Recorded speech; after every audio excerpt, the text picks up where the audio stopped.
আসসালামু আলাইকুম এভরিওয়ান। আজকে আমরা শিখব কিভাবে অনলাইনে ভ্যাট চালান তৈরি করতে হয়। সো প্রথমে আমরা মূসকে যাব, দেন ওইখান থেকে যাব দেশের পণ্য সেবার উপর মূসক। এরপর টাকার পরিমাণটা উল্লেখ করব, যে পরিমাণ টাকা জমা দিবেন সেই পরিমাণ টাকা এখানে উল্লেখ করতে হবে। করে ওকে দিলে আমরা পরবর্তীতে যাব হলো কোন জায়গায় আমরা জমাটা দিচ্ছি। আমরা ঢাকা পশ্চিমে জমা দিব, সেটা সিলেক্ট করব। সিলেক্ট করার পরে আপনার কোন সার্কেল, সেই সার্কেলটা দিতে হবে। সেই সার্কেলটা দেওয়ার পরে এর পরবর্তীতে আসবো আমরা নিচে এসে দেখব যে আমাদের টাকার পরিমাণ যেটা দিয়েছিলাম সেটা আছে।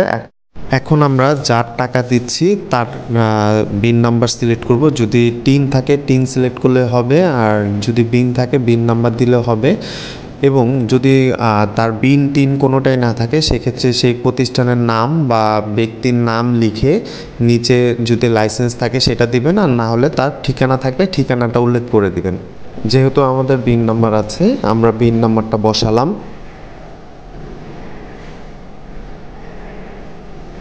পরবর্তীতে চেক বিনে ক্লিক করলে সেটা সঠিক হলে সবুজ লেখা আসবে, আর সঠিক না হলে লাল লেখা আসবে। তারপরে নিচের যে অপশনটা আছে সেটা হলো যে জমা দিচ্ছে তার তথ্য দিতে হবে।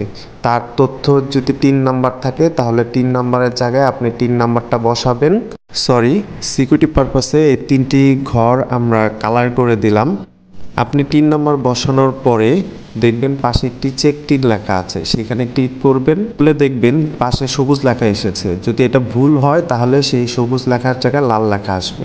পরবর্তীতে আছে মোবাইল নাম্বারের জায়গায় আপনার মোবাইল নাম্বার দেবেন। এরপর আছে ইমেল, সেখানে আপনি আপনার ইমেল দিবেন।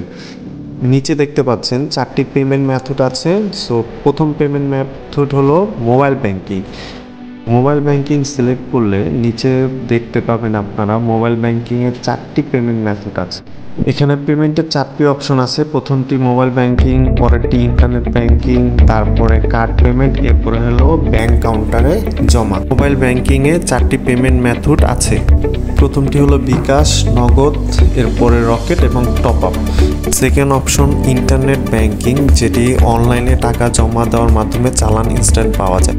Third option card payment, same card পেমেন্টও অনলাইনে পেমেন্ট করার মতোই। ফোর্থ নাম্বার হলো ব্যাংক কাউন্টারে জমা, যেটি হলো আমরা পূর্বে জমা দিতাম যেভাবে সেভাবেই এখানে চালান তৈরি করে ব্যাংকে গিয়ে টাকা জমা দিতে হবে। দেখতে পাচ্ছেন মন্তব্যের স্থান, এইখানে আমরা মেমোর মতো কিছু লিখে দিব, যেটা হলো সাপোজ আমরা কি পারপাসে জমা দিচ্ছি সেই পারপাসটা এখানে লিখে দিব, এবং কোন মাসের জন্য বা কোন পিরিয়ডের জন্য সেটাও লিখে দিতে পারি এই জায়গায়। পরবর্তীতে যেন আমরা এই চালান দেখে বুঝতে পারি যে এটা কোন মাসের বা কিসের জন্য এই টাকাটা জমা দেওয়া হয়েছিল।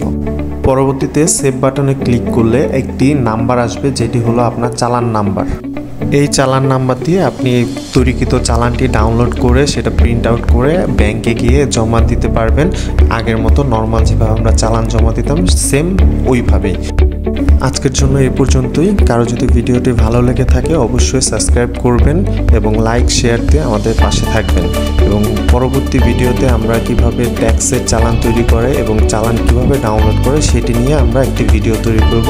সো সেই পর্যন্ত সবাই ভালো থাকবেন। আসসালামু আলাইকুম।